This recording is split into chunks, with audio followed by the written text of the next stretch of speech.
സഹോദരരെ, വിശുദ്ധ പൗലോസ്ലീഹ റോമാക്കാർക്ക് എഴുതിയ ലേഖനം 13-ാം അധ്യായം 8 മുതൽ 14 തിരുവചനങ്ങൾ. പരസ്പരം സ്നേഹിക്കുക എന്നതൊഴികെ നിങ്ങൾക്ക് ആരോടും ഒരു കടപ്പാടും ഉണ്ടാകരുത്. എന്തെന്നാൽ അയൽക്കാരനെ സ്നേഹിക്കുന്നവൻ നിയമം പൂർത്തീകരിച്ചു കഴിഞ്ഞു. വ്യഭിചാരം ചെയ്യരുത്, കൊല്ലരുത്, മോഷ്ടിക്കരുത്, മോഹിക്കരുത് എന്നിവയും മറ്റേത് കൽപ്പനയും നിന്നെപ്പോലെ നിന്റെ അയൽക്കാരനെ സ്നേഹിക്കണം എന്ന ഒരു വാക്യത്തിൽ സംഗ്രഹിച്ചിരിക്കുന്നു. സ്നേഹം അയൽക്കാരന് ഒരു ദ്രോഹവും ചെയ്യുന്നില്ല. അതുകൊണ്ട് നിയമത്തിൻ്റെ പൂർത്തീകരണം സ്നേഹമാണ്.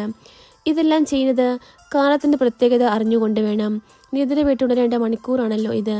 എന്തെന്നാൽ ഇപ്പോൾ രക്ഷ നമ്മൾ ആരും പ്രതീക്ഷിച്ചിരുന്നതിനേക്കാൾ കൂടുതൽ അടുത്തെത്തിയിരിക്കുന്നു. രാത്രി കഴിയാറായി, പകൽ സമീപിച്ചിരിക്കുന്നു. ആകയാൽ നമുക്ക് അന്ധകാരത്തിൻ്റെ പ്രവൃത്തികൾ പരിത്യജിച്ച് പ്രകാശത്തിൻ്റെ ആയുധങ്ങൾ ധരിക്കാം. പകലിലോ യോജിച്ച വിധം നമുക്ക് പെരുമാറാം. സുഖലോലുപതയിലോ മദ്യലഹരിയിലോ അവിഹിത വീഴ്ചകളിലോ വിഷയാസക്തിയിലോ കലഹങ്ങളിലോ അസൂയയിലോ വ്യാപിക്കരുത്. പ്രത്യുത കർത്താവായ യേശുക്രിസ്തുവിനെ ധരിക്കുവിൻ. ദുർമോഹങ്ങളിലേക്ക് നയിക്കത്തക്ക വിധം ശരീരത്തെപ്പറ്റി ചിന്തിക്കാതിരിക്കുവിൻ. നമ്മുടെ കർത്താവായ മിശിഹായ്ക്ക് സ്തുതി. സഹോദരരെ, വിശുദ്ധ ലൂക്ക എഴുതിയ സുവിശേഷം 10-ാം അധ്യായം 25 മുതൽ 37 തിരുവചനങ്ങൾ. അപ്പോൾ ഒരു നിയമജ്ഞൻ എഴുന്നേറ്റ് നിന്ന് അവനെ പരീക്ഷിക്കുവാൻ ചോദിച്ചു, ഗുരു, നിത്യജീവൻ അവകാശമാക്കാൻ ഞാൻ എന്തു ചെയ്യണം? അവൻ ചോദിച്ചു, നിയമത്തിൽ എന്തെഴുതിയിരിക്കുന്നു? നീ എന്തു വായിക്കുന്നു? അവൻ ഉത്തരം പറഞ്ഞു, നീ നിന്റെ ദൈവമായ കർത്താവിനെ പൂർണ്ണ ഹൃദയത്തോടും പൂർണ്ണ ആത്മാവോടും പൂർണ്ണ ശക്തിയോടും പൂർണ്ണ മനസ്സോടും കൂടെ സ്നേഹിക്കണം, നിന്റെ അയൽക്കാരനെ നിന്നെ പോലെയും. അവൻ പ്രതിവചിച്ചു, നീ ശരിയായി തന്നെ ഉത്തരം പറഞ്ഞു. ഇതനുസരിച്ച് പ്രവർത്തിക്കുക, നീ ജീവിക്കും. എന്നാൽ അവൻ തന്നെ സാധൂകരിക്കാൻ ആഗ്രഹിച്ച് യേശുവിനോട് ചോദിച്ചു, ആരാണ് എൻ്റെ അയൽക്കാരൻ?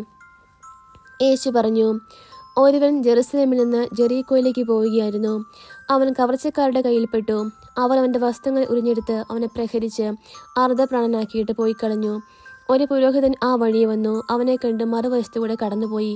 അതുപോലെ ഒരു ലേവായനും അവിടെ വന്നപ്പോൾ അവനെ കണ്ടെങ്കിലും കടന്നുപോയി. എന്നാൽ ഒരു സമറിയാക്കാരൻ യാത്രാമധ്യേ അവൻ കിടന്ന സ്ഥലത്ത് വന്നു. അവനെ കണ്ട് മനസ്സലിഞ്ഞ് അടുത്തു ചെന്ന് എണ്ണയും വീഞ്ഞും ഒഴിച്ച് അവൻ്റെ മുറിവുകൾ വച്ച് കെട്ടി തൻ്റെ കഴുതയുടെ പുറത്ത് കയറ്റി ഒരു സത്രത്തിൽ കൊണ്ടുവന്ന് പരിചരിച്ചു. അടുത്ത ദിവസം അവൻ സത്രം സൂക്ഷിപ്പുകാരൻ്റെ കയ്യിൽ 2 ദിനാരം കൊടുത്തിട്ട് പറഞ്ഞു, ഇവൻ്റെ കാര്യം നോക്കിക്കൊള്ളണം. കൂടുതലായി എന്തെങ്കിലും ചെലവാകുന്നെങ്കിൽ ഞാൻ തിരിച്ചു വരുമ്പോൾ തന്നുകൊള്ളാം. കവർച്ചക്കാരുടെ കയ്യിൽപ്പെട്ട ആ മനുഷ്യന് ഈ മൂവരിൽ ആരാണ് അയൽക്കാരനെ വർദ്ധിച്ചത്? അവനോട് കരുണ കാണിച്ചവൻ എന്ന് ആ നിയമജ്ഞൻ പറഞ്ഞു. യേശു പറഞ്ഞു, നീയും പോയി അതുപോലെ ചെയ്യുക. നമ്മുടെ കർത്താവായ മിശിഹായ്ക്ക് സ്തുതി.